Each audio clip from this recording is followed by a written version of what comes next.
Hello everyone, स्वागत है आप सभी का आपके अपने यूट्यूब चैनल स्टडी विद सावली पर।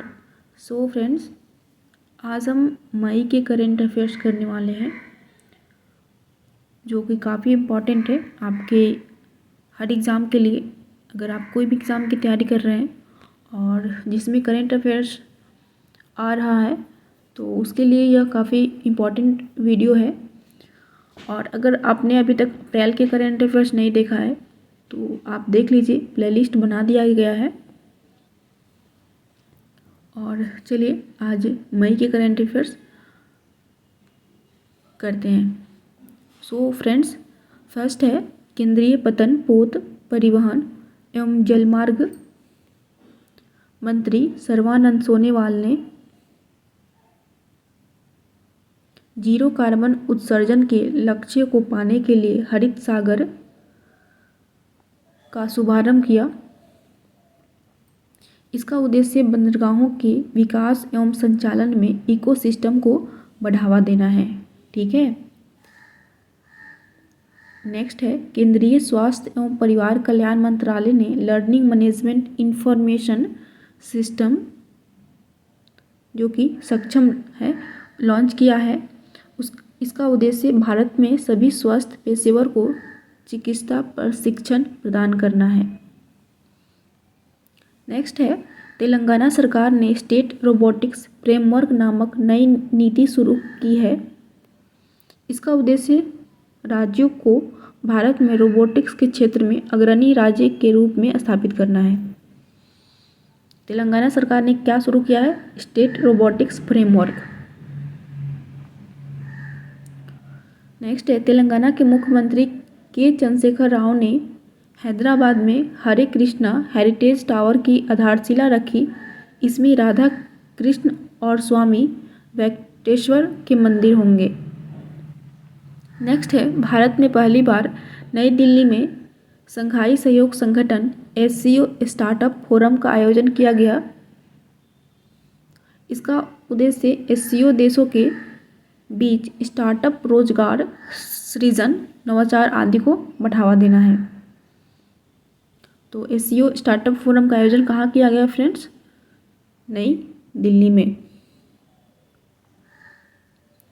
नेक्स्ट है केंद्रीय शिक्षा मंत्रालय के तहत लाल बहादुर शास्त्री अंतर्राष्ट्रीय हवाई अड्डा जो कि बनारस में है पर भारत का पहला रीडिंग लाउंज लगाया गया।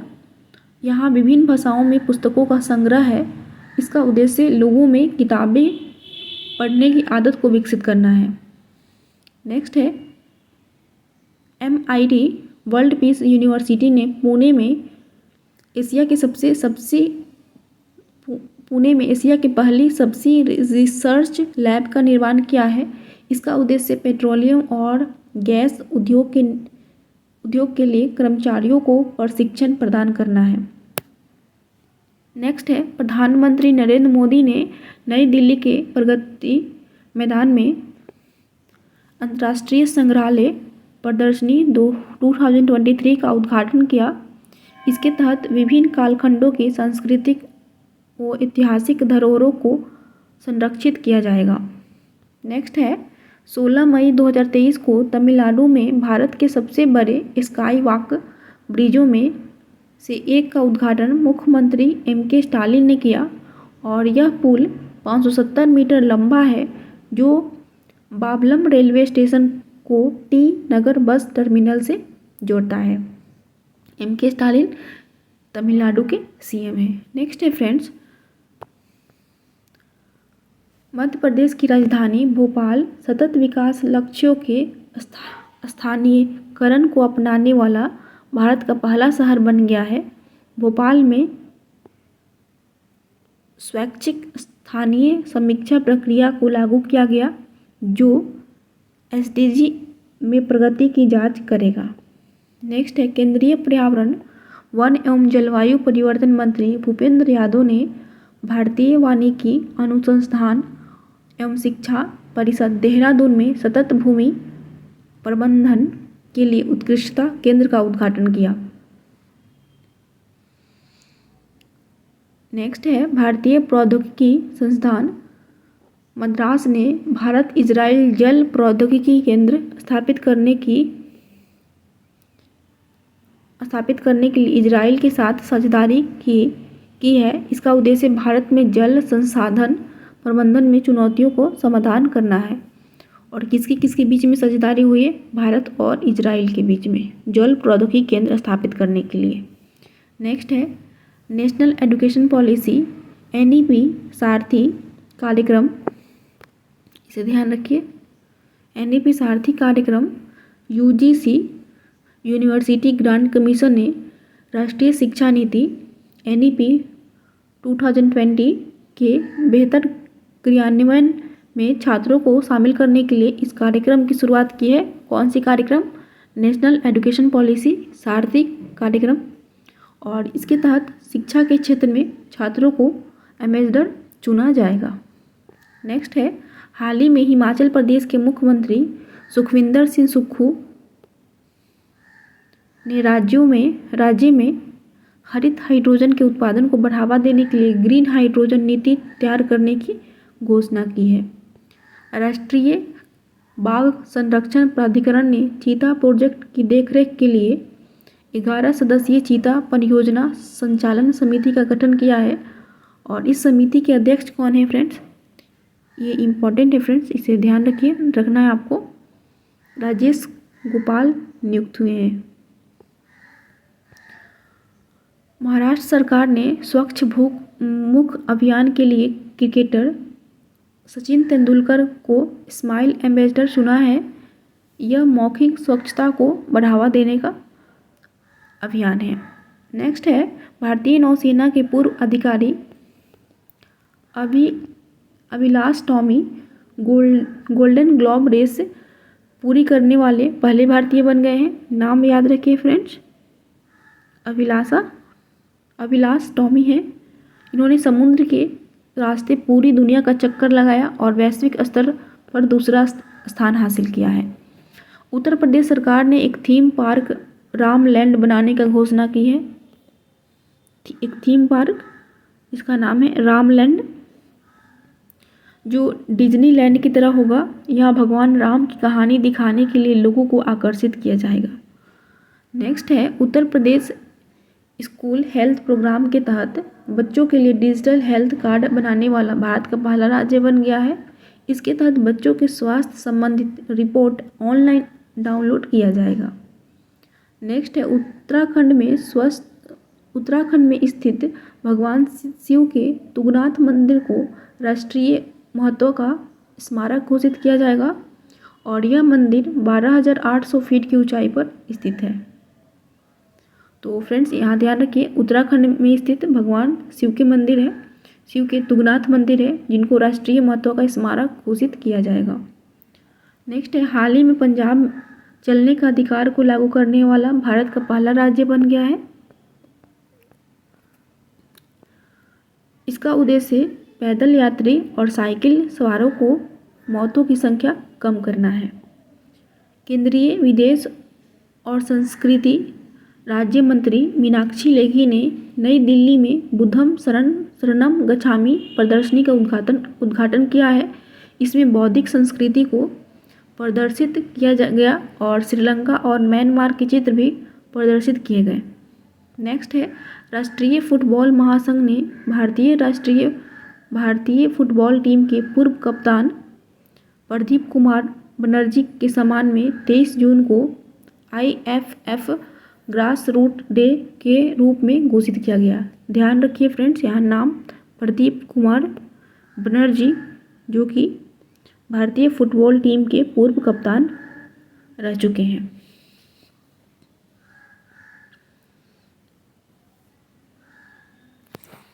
और यहाँ AIF जो है ऑल इंडिया फुटबॉल फेडरेशन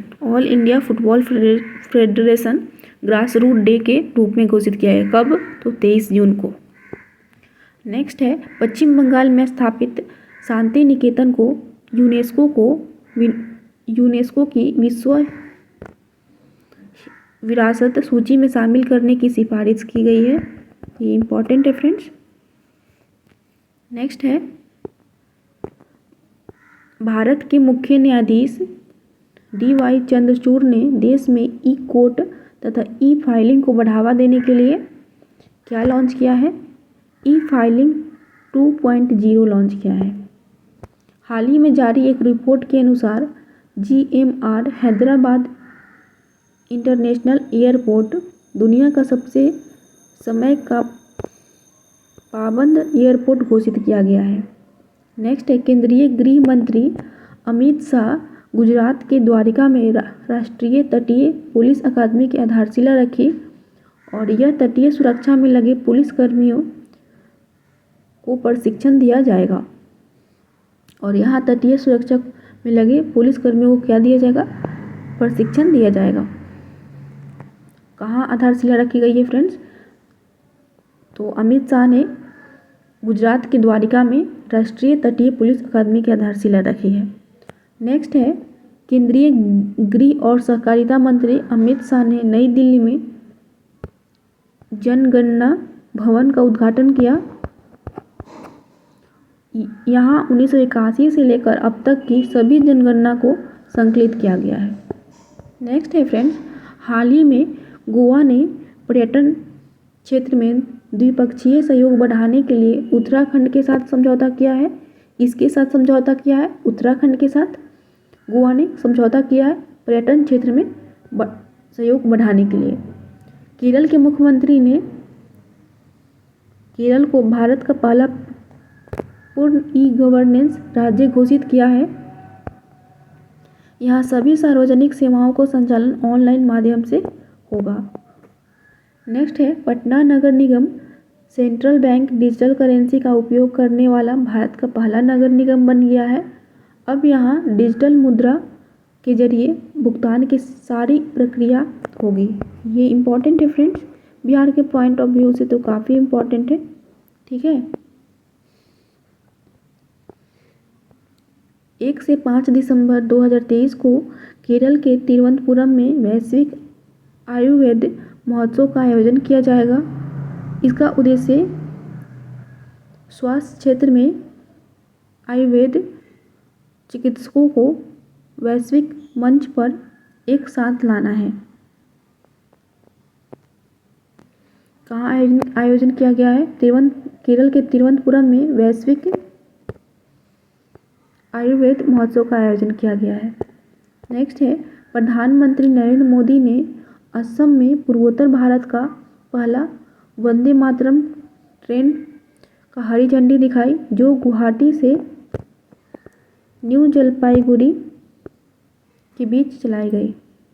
प्रधानमंत्री नरेंद्र मोदी ने रेडियो कार्यक्रम मन की बात के 100वीं एपिसोड होने पर जनशक्ति का उद्घाटन किया। इसमें 12 भारतीय कलाकारों की कलाकृतियों को प्रदर्शित किया गया है। नेक्स्ट है फ्रेंड्स, हाल ही में दिल्ली सरकार ने ग्रीष्म ऋतु में वायु प्रदूषण से निपटने के लिए समर एक्शन प्लान जारी किया है और इसका मुख्य उद्देश्य धूल की समस्या का प्रबंधन करना है। तो समर एक्शन प्लान जारी कहाँ किया गया है, किसने किया है? तो दिल्ली सरकार ने किया है। भारत को पेट्रोकेमिकल के क्षेत्र में आत्मनिर्भर बनाने के लिए महाराष्ट्र के रत्नागिरी जिले में दुनिया का सबसे बड़ा रिफाइनरी कॉम्प्लेक्स बनाया जाएगा। कहाँ बनाया जाएगा फ्रेंड्स? महाराष्ट्र के रत्नागिरी जिले में। नेक्स्ट है, स्वच्छ भारत मिशन के तहत केरल के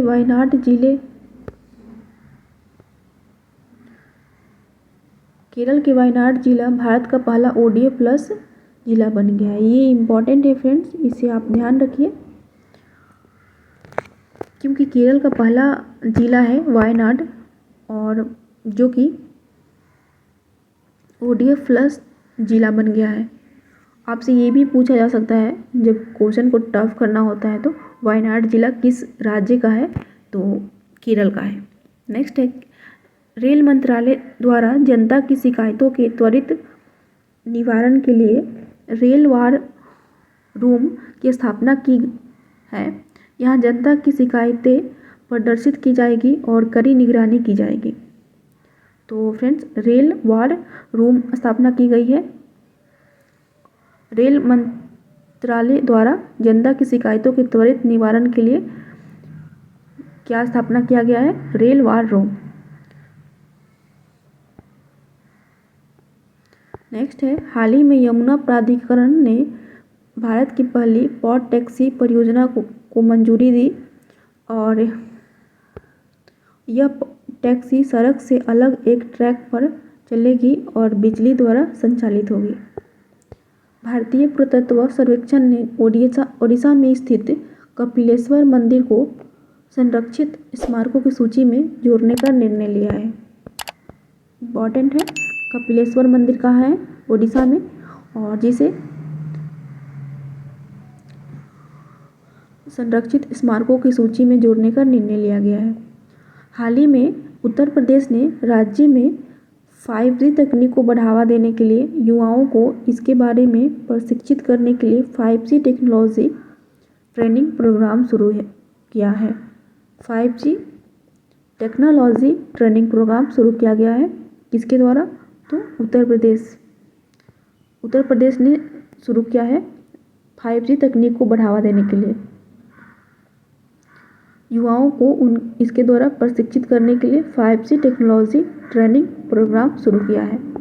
नेक्स्ट है, गाजियाबाद अलीगढ़ एक्सप्रेसवे पर NHAI national highway authority of India ने बिटुमिनस कंक्रीट का उपयोग कर 100 घंटे में 100 किलोमीटर सड़क का निर्माण कर महत्वपूर्ण उपलब्धि हासिल किया है।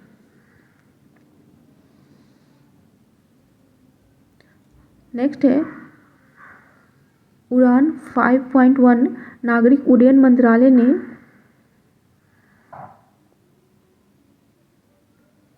देश के दूर दराज क्षेत्रों में हेलीकॉप्टरों के माध्यम से कनेक्टिविटी बढ़ाने के लिए इसकी शुरुआत की है। क्या शुरुआत किया गया है? उड़ान 5.1, जो कि नागरिक उड्डयन मंत्रालय ने देश के दूर दराज क्षेत्रों में हेलीकॉप्टरों के माध्यम से कनेक्टिविटी बढ़ाने के लिए इसकी शुरुआत की है। नेक्स्ट है, प्रोजेक्ट स्मार्ट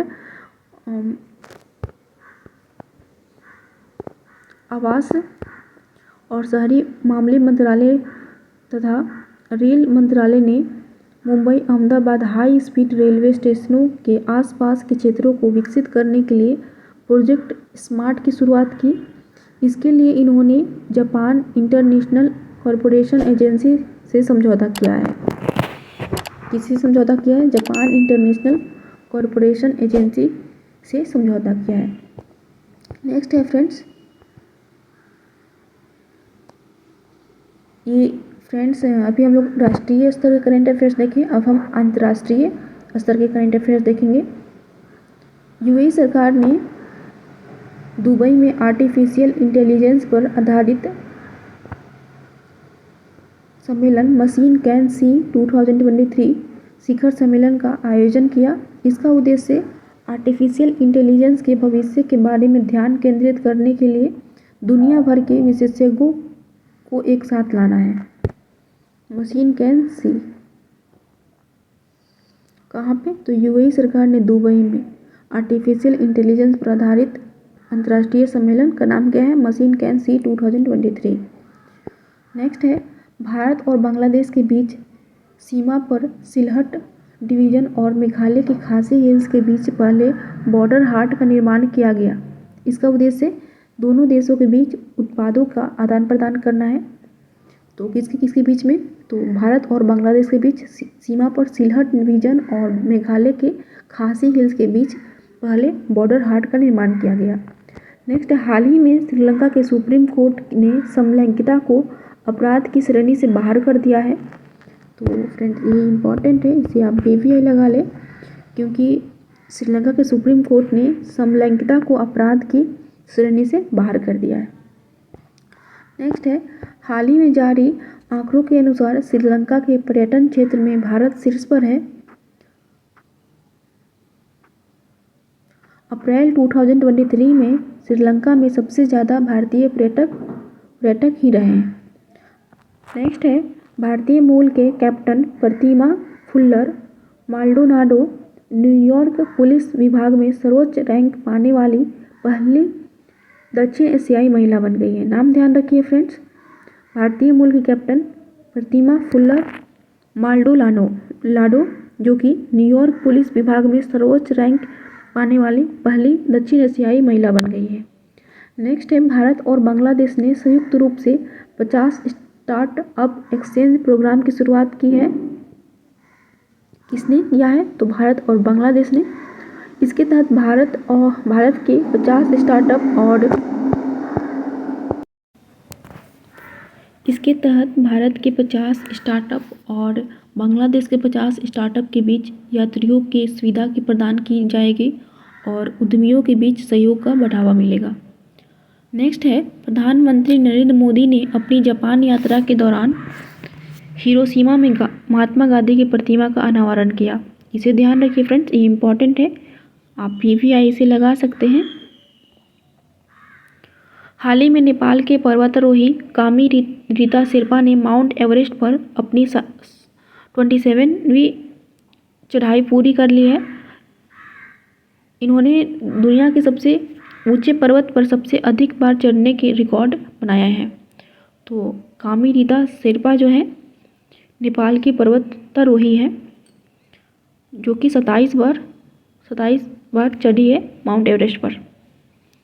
हाल ही में भारत और ऑस्ट्रेलिया ने अक्षय ऊर्जा के क्षेत्र में सहयोग के लिए ग्रीन हाइड्रोजन टास्क फोर्स का गठन किया। ये भी इम्पॉर्टेंट है फ्रेंड्स, ये VVI लगाइए और इसे आपको ध्यान रखना है। जो भी आपको इम्पॉर्टेंट बोल रहे हैं हम या फिर तो आप इस वीडियो को ज़रूर 1 से 2 बार ज़रूर देखें या फिर जो भी इम्पॉर्टेंट लग रहा है आप ज़रूर इसे नोट करें। तो फ्रेंड एक बार और देखते हैं, हाल ही में भारत और ऑस्ट्रेलिया ने अक्षय ऊर्जा के क्षेत्र में सहयोग के लिए ग्रीन हाइड्रोजन टास्क फोर्स का गठन किया है, भारत और ऑस्ट्रेलिया। नेक्स्ट है नेपाल के पूर्व गोरखा सैनिक हरिबुध मगर अपने दोनों पैर ना होने के बावजूद कृत्रिम पैरों से माउंट एवरेस्ट पर चढ़ने की उपलब्धि हासिल की है। तो नाम ध्यान रखना है आपको, हरिबुध मगर जो अपने दोनों पैर ना होने के बावजूद आर्टिफिशियल जो उनका पैर है उससे उन्होंने माउंट एवरेस्ट पर चढ़ने का उपलब्धि हासिल किया है, जो कि नेपाल के पूर्व गोरखा सैनिक है हरिबुध मगर। नेक्स्ट है अल्कोहल उत्पादों पर स्वस्थ चेतावनी को अनिवार्य रूप से लागू करने वाला आयरलैंड पहला देश बन गया है। यह कानून 2026 से प्रभावी होगा। तो पहला देश कौन बना है? अल्कोहल उत्पादों पर स्वस्थ चेतावनी को अनिवार्य रूप से लागू करने वाला आयरलैंड पहला देश बना है और यह प्रभावी होगा 2026 से। भारत ने 42,000 भारतीयों को इजराइल में काम करने की अनुमति देने के लिए इजराइल के साथ समझौता किया है। किसके साथ समझौता किया है? तो इजराइल के साथ। मेक इन इंडिया रत्न और आभूषण को बढ़ावा देने के लिए रत्न और आभूषण निर्यात संवर्धन परिषद ने दुबई में भारत आभूषण प्रदर्शनी 2023 का आयोजन किया है। कहाँ पे? दुबई में। नेक्स्ट है हाल ही में नेपाल की सरकार ने 2025 को पर्यटन के लिए विशेष वर्ष के रूप में घोषित किया। वहीं 2080 के दशक को विजिट नेपाल दशक घोषित किया है। तो 2025 को पर्यटन के लिए विशेष वर्ष के रूप में घोषित किया है और 2080 के दशक को विजिट गोपाल दशक घोषित किया है। नेक्स्ट है हाल ही में नेपाल ने सतलुज जल विद्युत निगम के दूसरी पनबिजली परियोजना अरुण 4 के विकास को अनुमति दी है। नेपाल ने सतलुज जल विद्युत परियोजना के दूसरी पनबिजली परियोजना अरुण 4 के विकास की अनुमति दी है। सो फ्रेंड्स ये रहा हम लोग का मई के करेंट अफेयर्स, जो भी इम्पोर्टेंट करेंट अफेयर्स था उसी को हमने लिया है। और वीडियो कैसा लगा आपको ज़रूर बताएं और अगर आपने अभी तक मेरे चैनल को सब्सक्राइब नहीं किया है तो सब्सक्राइब कर लीजिए और बेल आइकन को दबाइए ताकि हमारे वीडियो के नोटिफिकेशन आप तक पहुंच सके। So friends, thank you.